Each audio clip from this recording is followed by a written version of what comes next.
Hah? Kelihatan nggak? Enggak. Apa jangan-jangan rambutnya? itu kalau ini dielus sedikit bantalnya berubah warna? Enggak, kayaknya enggak segitunya sih kok. Siapa tahu gue. Tapi Brody yang terakhir, siapakah yang bakal dicium sama Brody? Ada Hilda, Glue ya, sama Frederick target empuk. Muah, corrosive strike dari Brody. Kenapa back soundnya lagi muncul? Iya, ludahnya itu mengandung karat. Kan korosif. Gitu, korosif. Iya, bener. biologi banget tuh. Siap Trini, go go go ya. Udah siap-siap masuk in game nih dari Trini. Jadi teman-teman boleh banget ditulis di kolom komentar hashtag GPX anti pecah atau hashtag Viva RRQ untuk mendukung RRQ Mika. Karena sebentar lagi big match of the day kita bakal segera dimulai. Kalau dari Nevi dari draft, siapa? Waduh, pertanyaan kejutan. Saya. Keduanya sengit kalau kata Vivian tadi. Pipti. Oke, kalau kita berhubung Pipti adalah bahasa Inggris. Jadi David punya informasi dalam bahasa Inggris buat kalian. Olim Trade is the international partner of YSL Season 7. Unlock the secrets of the financial markets with Olim Trade and start your epic journey to become a finance legend. Olim Trade is a foreign broker licensed by VSFC, making investment carries inherent financial risk. Please read the terms and conditions to fully understand the risk involved. Yap. Tapi lihat ya, Gyogoy-nya sudah mulai nakal karena memang Angelanya mau nyari level 2 dulu ya. Jadi ke XP lane. Ini adalah rotasi yang kalian catat sih. Selain mid laner yang memang level 1-nya langsung ke XP lane, roamer juga bisa langsung ke XP lane untuk cari level 2. Baru beli blessing romnya. Gitu. Jadi jangan pakai blessing rom dulu awal-awal. Jadi tahan dulu. Nanti kalau udah level 2 baru beli blessingnya gitu. Oke. Satu informasi tambahan lagi tuh dari Kolios. Tapi kita bakal lihat dari last game performance seorang Ashe-nya nih dengan Patrick 10-05. 88%. Wow. Ini udah gak main-main lagi sih ya kalau kita ngelihat performance-nya. Apalagi sekarang menggunakan Matrix juga. Apakah akan melampaui last game performance-nya atau justru berkurang? Tapi kita akan lihat juga dari seorang Gyogoy yang udah mulai memberikan gangguannya. Kali ini Meilin dipaksa untuk menghalangi pergerakan tersebut. Tapi Gyogoy yang justru akan tumbang kali ini berhasil diamankan. Livi pun udah gak bisa bergerak lagi. Hanya satu flicker menjadi satu escape tools yang tersisa. Untungnya ada Zwei yang langsung muncul di waktu yang tepat. Yap, itulah dia ngeselinnya Angela ya. Kalau seandainya kalian mau pakai Hilda rusuh, Angela tuh pakai Honestly Love Wave, Hilda tuh bakal movement speednya bakal pelan banget kan. Jadi kayak bisa aja langsung dihajar lagi sama junglernya atau di backup sama teman-teman lainnya gitu loh. Jadi membuat Hilda bakal susah untuk main nakal dalam tanda kutip untuk bisa gentayangan di jungle lawan gitu. Ya, jadi lumayan ketutup ya possibility untuk ngegangguin. Dan sekarang Melinnya pun masih bisa bergerak dengan sangat luas. Turtle Camp by Olim Trade sudah mulai hadir, dan begitu juga untuk seorang Zoe yang hadir di sekitar area Turtle menandakan akan adanya sebuah kontes ke arah Turtle sepertinya. Apalagi kalau kita ngeliat dari KPX Basreng pun mereka udah mulai ngeharas ke bagian XP-nya terlebih dahulu supaya zoning out gak bisa dilakukan terlalu dini. Meilin udah mulai bergeser. Apakah kali ini akan langsung mengubah posisinya? Tapi ternyata dengan adanya seorang Livy di area tersebut ngebuat Turtle Lane by Halu F bisa disekir oleh RRQ Mika. Ya, memang Link untuk ketika berhadapan dengan jungler utility ya, itu nggak terlalu bijak untuk mau kontes turtle yang pertama. Biasanya turtle ketiga baru dia start kontes sih. Jadi either memang dia masih ngamanin jungle-jungle dulu atau dia bisa rotasi ke area gold lane gitu. Dan lihat ya, Gyogoy-nya benar-benar kesulitan sih. Dia nggak bisa gangguin pattern junglingnya Link karena Tal benar-benar nempelin dimanapun Link berada. Dan ketika memang nanti cincangnya dalam bahaya, dia tinggal hard guard kan menuju ke arah cincang. Dan sekali global presence-nya bisa dilakukan banget. Dan dari seorang Livy, dia kali ini megangnya ke Tempest of Blade loh. Jadi bakal cukup berbahaya dari segi damage burst-nya. Tapi harus ada momentum yang tepat juga sekarang. Dari seorang Meilin udah mulai diganggu lagi dengan adanya Gyogoy dan juga Zwei menambah satu personil di sini. Tapi sepertinya gak dapat ya purple buff-nya di tangan Zwei. Ya gak sih? Oh, gak kelihatan tadi. Gara-gara ada efek Tempest of Blade. Nanti kita bakal lihat aja. Dan ini dia ya, Tal dari last game performance 108 64% menggunakan hero kesayangannya yaitu Pranko. Pranko 108 asis ya pastinya. Ini Pranko skin bengkel nih biasanya nih gitu tuh. Dan ini dia ya, udah mulai langsung digrab-grab saja Meilin, terlalu dalam ada di lini lawan. Iya benar, tadi purple buff-nya gak dapet ternyata karena udah gak ada lingkaran ungu yang ada di bawah kakinya. Menandakan memang Zoe sekarang begitu powerful dengan 3 buff total yang dia bawa. 2 purple buff, 1 orange buff. Tapi Livy juga belum maksimalkan dari segi ultimate-nya, masih mencari momentum yang lebih tepat lagi. Karena Tempest of Blade ini kalau misalnya dia bisa memberikan damage tapi gak bisa kabur tanpa adanya bala bantuan, itu bakalan susah juga dan bakal menjadi sebuah kerugian. Cutting wave ini sudah mulai dilakukan oleh kedua XP laner juga, tapi Gyogoy masih setia untuk memberikan gangguan ke arah seorang Meilin dan juga Tal. Benar-benar flicker juga digunakan sama Tal ya, karena ada Glue juga di sana yang menggunakan metode lambadanya ya benar-benar ditimpuk dengan adanya slam gitu kan, yang bikin kena immobilize terus-terusan. Tapi Cincau dia walaupun gak ditemenin mandiri banget, dari tadi dia masih berhasil untuk melakukan farmingannya. Dan kita lihat Turtle Camp presented by All In Trade sudah mulai muncul, di mana Turtle langsung dipukulin sama teman-teman dari RRQ Mika. Yap, ini bakal langsung menjadi milik dari RRQ tanpa adanya perlawanan sama sekali. Tambah lagi RRQ masih melakukan gangguan yang terus-menerus konsisten banget pergerakan dari Gyokoi-nya sendiri. Muni, Tal dan juga Meilin sekarang harus mulai bergeser ke area purple buff-nya karena Zoe pun udah mulai siap untuk melakukan penculikan kali ini. Tapi untungnya Meilin masih bisa mendapatkan purple buff tersebut. Karena Gyokoi yang mencoba untuk nakal langsung dijemput nih sama 3 hero sekaligus. Muni sambil menjaga jarak mundur sedikit-sedikit. Masih ada Cyclone Eye.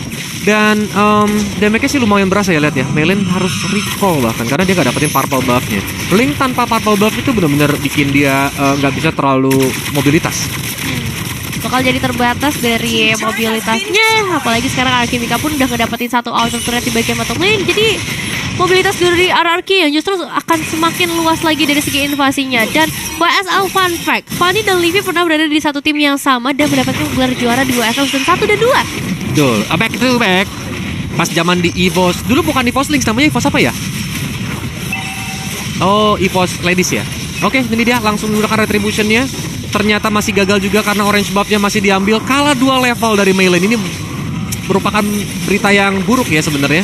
Bahkan LW agak sedikit banyak untuk nahan 4 hero sekaligus. Iya, agak susah sih. Meskipun ya dia bakal tanky banget, tapi sekarang dengan adanya pertukaran lane yang dilakukan oleh RRQ Mika, Ashe udah ada di area top lane, damage physicalnya bisa banget masuk ke arah seorang LW. Karena nggak cuma Ashe doang, masih ada magical power yang diberikan oleh seorang Livy. Nantinya efek Terrify bahkan juga akan segera hadir sepertinya sebentar lagi. Ditambah Gyokoi dan juga Zoe akan masuk dari sisi yang berbeda untuk memberikan zoning out. Dan hilang sudah satu outer turret di area top lane untuk GPX Basreng. Wow, ini udah 2 outer turret. Kalau misalnya di area midnya mau dipaksakan lagi oleh RRQ Mika bukan menjadi masalah karena mereka sedang unggul 2000 gold. Dan mungkin invasi atau satu perebutan turtle yang biasanya Link lakukan di turtle yang ketiga ini nggak bisa dilakukan kalau misalnya fight ini dimenangkan oleh RRQ Mika. Yap, tapi Advance of Blade sudah mulai digunakan. Deviant Sword juga menari-nari di Land of Down. Gyokoi tidak bisa bertahan.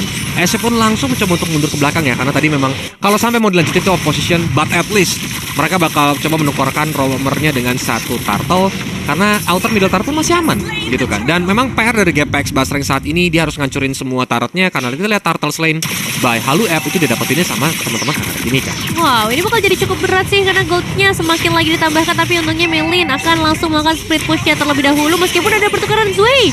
Ngedapetin eliminasi karena seorang Cincau. Eliminasi yang benar-benar mahal banget karena gold laner yang harus merelakan dirinya, yang harus tumbangkan. Bahkan dari Alwe pun gak bisa menahan terlalu lama. Kali ini lihat damage dari seorang Chen udah mulai masuk, efek tahun yang terjadi. Alwe mau gak mau harus lebih sabar lagi, dan Finder Aspect dibuka sebagai satu bola bantuan tapi tetap menghilangkan satu inner turret.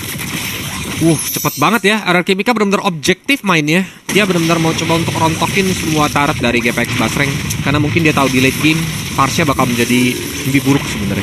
Apalagi Link juga adalah salah satu hero yang mengerikan. Dan ini dia Tempest of Blade lagi di depan, hanya untuk membersihkan minion saja. Nih virus patch-nya dilepasin karena LW langsung bonyok dan dia pun tumbang begitu saja.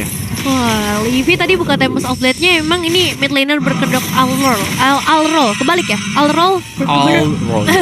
Itulah pokoknya berkedok mid lane ya. Karena memang dia harus bisa manfaatin semua ultimate yang ada, termasuk juga nanti Finder Aspect maupun Hard Guard yang dimiliki oleh pemain dari GPX Basreng. Purple buff masih diganggu terus-menerus. Ini Gyokoi fokus ganggu aja ya untuk game kali ini. Setidaknya meskipun nggak berhasil makan penculikan, dia bisa ngedelay waktu pergerakan dari seorang melee yang terbukti juga dengan level yang berbeda 2 level. Dan ini ada pesan ya? Juga nih, good dari luck Halu App GPX Puni. Entah dari siapa. Kalian bisa tulis nama by the way ya. Jadi pesan strip nama kalian. Jadi misalnya pesan kalau Kolius ya misalnya lagi kirim kan, misalnya good luck caster semangat gitu kan, strip Liminho gitu. Liminho. Atau emang pengen misterius aja juga nggak apa-apa ya, terserah kalian. Dan terima kasih untuk pesannya. Semoga bisa dibaca juga sama Funi tadi ya. Good luck GPX Funi. Pasti dibaca harusnya kalau dia lagi review game ya. Iya pasti kebaca juga nanti sama mereka. Dan ya mereka akan berterima kasih juga lah untuk kalian yang kirim pesan lewat Halu App. Bisa klik link yang ada di description box YouTube.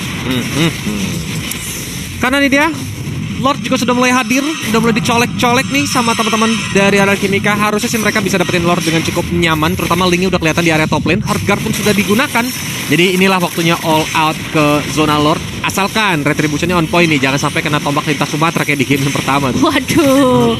Tapi masih bisa disecure dengan baik. 3 perfect turtle ditambah 1 Lord untuk Alchemica. Dan di area top lane Gyogo yang sekarang sepertinya akan menerima pembalasannya setelah dari tadi memberikan gangguan dan akhirnya Mei lane mendapatkan sebuah eliminasi. Tapi di sisi lain pun Ashe berhasil secure 1 pemain yang cukup penting, itu seorang Fury. Bakal langsung dipaksakan lagi untuk killing berikutnya, yaitu karena Sora Cicau.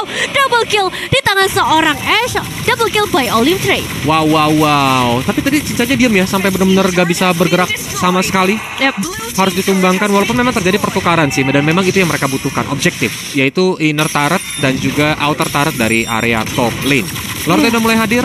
So Gepek Bastreng dengan adanya Varsha, selama Varsha nggak keculik, maka harusnya Varsha bakal aman. Karena yang bisa nembusin ke backline itu cuman glue. Itu pun kalau sampai dia mau pakai flicker atau bela-belain nabrak belakang banget. Benar, sedangkan untuk flickernya sendiri sekarang belum standby. Jadi untuk Lord yang sekarang mungkin bisa dimaksimalkan untuk dapetin 1 inner turret di area top lane. Tapi untuk base turret masih agak berat karena Lord ini belum ter-enhance. Dan mereka dari GPX Bastreng punya defensive hydran yang benar-benar luas banget dengan adanya Feather Ice Strike nantinya yang bisa dibuka. Dan juga main lane yang bisa nge-cut ke arah wave minion yang mencoba untuk masuk. Tapi sekarang udah mulai terjebak lagi efektor dari seorang Zway-nya masuk. Dan juga bahkan main lane mau gak mau harus membuka Tempest Oblate hanya untuk menghindari pertengkaran yang dilakukan oleh Alchemica.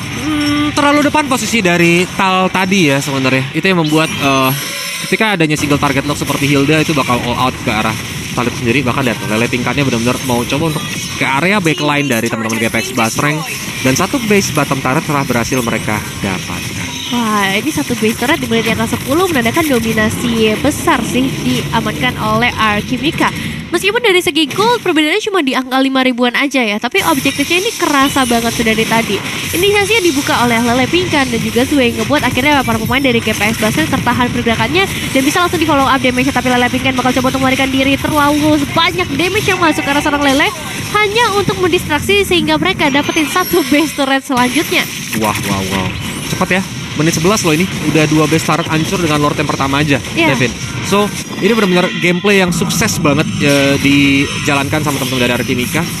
Bahkan Gyogo-nya berani banget tuh. Tadi ada 3 hero di depan dia aja langsung muncul karena dia ingin melakukan misdirection ya, atau kayak pengalihan perhatian biar teman-temannya di belakang dapetin purple buff. Dan Link-nya lagi tidak dapetin purple buff.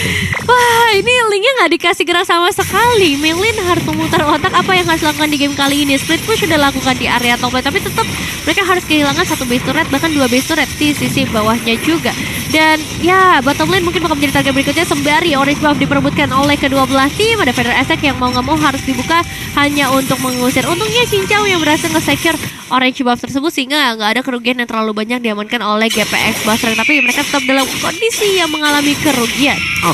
Karena memang kalau mereka mau membalikan keadaan ya, mungkin super duper late game. Dan memang nanti winning condition yang bisa diambil adalah ketika Ashe dan juga Lele Pingkan lagi Livy yang berhasil untuk mereka tumbangkan. Itu PR mereka. Jadi mereka bakal mencoba untuk mencari space saat ini. Walaupun memang Lord lagi mencoba untuk memancing kayaknya nih. Karena Kimi kan nggak mau untuk ngambil Lordnya, fokus ke Lordnya.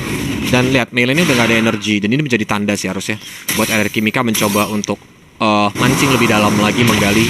Siapa tahu ada yang mau masuk duluan dan bisa di pick off. Jadi gak cuma Lord aja yang bisa mereka dapatkan, tapi kali ini eliminasi efektornya langsung masuk ke arah seorang Fury dan dapat damage dari seorang Ashe. Mau gak mau Fury harus membuka Wiz by Wiz untuk melarikan diri, tapi masih ada Tempest Oblate yang dibuka. Mega kill di tangan seorang Ashe. Lalu di Meilin masih bisa ngedapetin ke arah Lord yang bakal dibalaskan. Kali ini masih ada seorang Cincau juga di bagian depan. Dan Oppressor Ward dari seorang Zway mendapatkan damage yang luar biasa. Dibalas lagi double kill dari seorang Livy. Wah, boleh minta replay gak Pak Produser? Tadi linknya mati soalnya. Linknya mati, tapi bisa dapat linknya yang dapat Lordnya. Iya, masih ada sisa-sisa dari Retribution. Nggak pakai retri itu yang bikin kondisinya. Hah? Gitu langsung kaget gitu kan tadi pakai gitu. Aku juga baru jadi. Nih, dia masuk tanpa soplet kan. Melennya darah Lordnya sekarat, Melennya tuh Lordnya tuh. Masih bisa link kok gitu ya? Oh gitu ya? Oh, mungkin bug notif kata Pak Produser ya, mungkin. Karena agak aneh gitu loh, Retribution gak kepake, gak ada damage juga kan. Oh, Lethal Ignition, Link. Oh, terbakar mungkin Lordnya karena kena Lethal Ignition. Iya, baru sadar. Tapi ternyata ngaruhnya sebesar itu ya. Satu emblem aja. Emang serese itu Lethal Ignition. Makanya sepenting itu pakai Lethal Ignition. Tapi ini dia, Melee udah mulai masuk, mencoba untuk menghajar ya kan. Tapi ternyata memang belum ada follow up lebih lanjut. Dan ini yang Kolis bilang tadi, ketika udah dapetin Lord kayak gini, at least GPX Buster tuh dapetin napas untuk mengejar gol ketinggalan. Tadi yang begitu jauh, sekarang cuma beda 2000. Ya ini 2000 sih kejarnya jauh banget ya. Berarti mereka melampaui 3000 dari gold yang biasanya mereka amankan. Dan juga sekarang inner turret di bagian bottom lane bisa saja diamankan oleh seorang LW. Sembari bermain Alchemica masih coba untuk nge-clear ke arah wave-wave yang berantakan setelah adanya Lord yang diamankan oleh GPX Buster. Dan LW pun bisa mundur dari para pemain RRQ Mika. By the way, selamat datang teman-teman. Sekarang kita sudah mencapai 20.000 viewers ya. Gila, memang penonton WSL tuh selalu yang terbaik teman-teman. Jangan lupa di subscribe, tancepin like-nya juga nih ya. Karena nanti katanya si Nevin mau ngapain nih kalau sampai like-nya tuh tembus 5.000 ya. Sekarang udah 1.400. 5.000 like Nevin bakal joget-joget pas penutupan kayak Trini. Ditemenin Trini ya. Joget bareng Trini Nevin, oke? Tidak Kolius yang akan berjoget untuk kalian pastinya sambil kita membahas itemnya. Dimana Necklace of Dunes diamankan oleh seorang Tal kali ini untuk meridus lagi efek regen yang dimiliki terutama dari seorang Zwei ataupun Gyogoi nantinya dan juga Lele Pingkan. Tapi di sisi lain juga kita ngelihat bagaimana dari kedua sisi gold laner ini udah punya penetrasi yang maksimal dengan sama-sama ngebawa Malefic Roar. Tapi untuk Ash sendiri dia ngebawa Hasbro juga. Jadi dari segi defensifnya akan lebih strong karena setiap damage yang dia berikan akan memberikan nyawa tambahan juga. Betul. Maka dari itu deh teman-teman ya, kita juga mau punya informasi bahwa Olymtrade Trini is cheering along with you. Knowing that having the right mindset is key. Mood plays an important role in investing too. Check it out yourself when venturing into the world of financial knowledge with Olymtrade. So don't forget to give the like until 5,000 likes so Nevin will have dance with Tri. Ya, tidak. Nevin tidak akan menari. Tapi ada loh di skripnya itu. Gak ada di sini. Gak ada, jangan tambah-tambahin. Ini Lord Camp-nya udah mulai terlihat by Olymtrade juga, menandakan sebentar lagi akan ada perebutan objektif. Dan sekarang karena kondisinya sudah sama rata, bahkan bisa dilampaui oleh GPX Buster, gak menutup kemungkinan akan ada satu epic comeback yang bisa saja terjadi. Sekarang dari LW udah mendapatkan satu hard guard juga. Winter Raja dibuka oleh seorang Livy, menghindari damage yang masuk dari seorang main lane dan berhasil selamat. Tapi Lele Pingkan masih akan mencoba untuk melakukan zoning out ke arah para pemain dari GPX Buster. Oh, bahkan masih sempat melakukan grab kali ini. LW berhasil mendapatkan satu pemain setidaknya di follow up dengan damage yang begitu baik dari seorang Funi. Yap. Tanpa Lele Pingkan otomatis gak ada yang bisa dive in ke lini belakang ya. So ini bakal menjadi momen untuk mereka cepat ngelord. Dan lihat, zoning out dari Funi juga berhasil ya untuk standby di pos jaganya. Jadi ketika Zwei mau coba untuk kontes ternyata gagal. Terutama lumayan cukup cepat ya. Udah Link dan Brody di late game untuk bisa menghabisi Lord yang ketiga. Lord yang ketiga ini bakal masuk dari area top lane. Seharusnya membuat dari Alchemica kayaknya udah gak bisa mempertahankan lagi inner turret di area mid lane ya. Terlalu berat, apalagi dengan adanya Feather Ice Strike dari seorang Portia, areanya bakal besar banget. Dan memang ini membuktikan satu momen saja itu bisa mengubah seluruh sisi dari Land of Dawn ya Alchemica. Yang tadi di early mereka dominasi banget, tapi dengan satu momen aja, satu Lord yang disecure oleh seorang Milin, sekarang kondisinya udah sama rata. Ini dia ya, fight for the champions, GPX Ladies Fans. Terima kasih untuk pesannya. Thank you ya. Boleh dong teman-teman yang lain yang punya pesan-pesan langsung aja pakai link yang ada di kolom deskripsi ya ke Halo app-nya. Kirimkan pesan kalian dan nanti pasti kita bacain. Janji deh, swear. Janji. Fight for the champions untuk teman-teman dari GPX Buster. Kita masih tunggu untuk teman-teman Alchemica juga seperti apa dukungannya. Karena sekarang mereka dalam kondisi yang gak terlalu baik nih. Mereka harus bisa nahan untuk Lordnya setidaknya sampai GPX Buster gak bisa ngedapetin objektif apa-apa. Cuma masalahnya satu inner turret di area mid lane udah pastikan hilang. Dan juga udah langsung ke dash ke area top lane. Satu base turret pun harus diruntuhkan oleh pemain dari GPX Buster. Bahkan di area mid itu juga udah mulai dipaksa. Efektornya masuk ke arah serang LW. Bisa menghindari terlebih dahulu untuk beberapa saat. Setidaknya sedikit nafas untuk Alchemica bisa dihirup. Wow. Apakah memang bakal comeback Israel ya Nevin ya? Karena memang kalau udah kelihatan seperti ini Alchemica mereka ini memiliki sedikit kesulitan, yaitu gak adanya single target lock untuk menghentikan Link. Mereka harus nungguin power of whiteness dari seorang Hilda. Tapi itu gak gampang untuk nangkepin Link karena jaraknya tuh harus kayak milli range gitu loh, kayak nempel gitu sama Linknya baru dia bisa pentung kepala Link. Betul. Dan Link itu cukup gesit untuk pakai Defiant Sword, sangsing berdansa, gak kena ketok seperti sekarang. Udah ada Banner Rage untuk ngabisin minion yang datang, bahkan Melen pun nembus ke lini belakang. Tapi hati-hati Melen, teman-teman kamu jauh semua dan Hildanya kepancing keluar, langsung dihukum begitu saja. Wah, ketarik ya sepertinya kali ini dari seorang Gyogoi sehingga dia yang harus tumbang. Meanwhile untuk GPX Basreng dengan 5 pemain mereka masih cukup strong. Dan juga dari seorang Tol yang sedari tadi membuka hardguardnya, ngebuat dari Meilin jadi semakin kuat lagi. Bottom lane bakal menjadi target berikutnya. Meilin sudah berhasil menumbangkan satu threat di area mid lane. Untuk di area midnya Livy, Tempest Oblate hanya untuk melakukan gerakan defensif saja. Betul.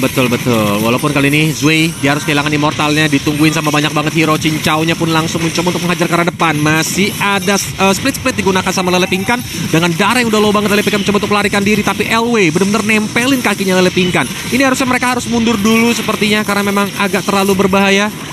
Dengan resource dan darah yang dimiliki sama GPX Basreng, mungkin ini belum waktunya untuk endgame saat ini. Iya, karena ultimate-nya tadi udah dipakai secara bergantian ya. Funi juga tadi belum punya Feather Eye Strike, sehingga nggak ada zoning out yang bisa dilakukan untuk nge-push terlalu jauh lagi. Tapi nggak masalah, karena sekarang Lordnya sudah mulai muncul juga di dalam lane of the dan ini Lord yang udah ke-evolve. Siapapun yang bisa dapetin, menurut aku bisa ngedapetin gamenya juga, karena udah nggak ada base turret. Terutama untuk GPX Basreng, mereka udah bisa rutuhin 3 base turret, sedangkan Alchemika di 2 base turretnya udah nggak ada juga untuk GPX Basreng. Betul. Sama-sama punya power yang besar dengan Lord kali ini. Gini teman-teman, ini banyak yang masih ribut di kolom komentar sepertinya ya. Walaupun tunggu dulu, masih ada tim fight. Meilin langsung mencoba untuk menghajar ke arah Gyokoi. 2 bar darah terakhir, harusnya Gyokoi bakal langsung hilang. Ini menjadi kesempatan RRQ kah untuk hajar ke arah Lord, karena RRQ ini nggak punya damage yang cukup untuk hajar Lord dengan cukup cepat.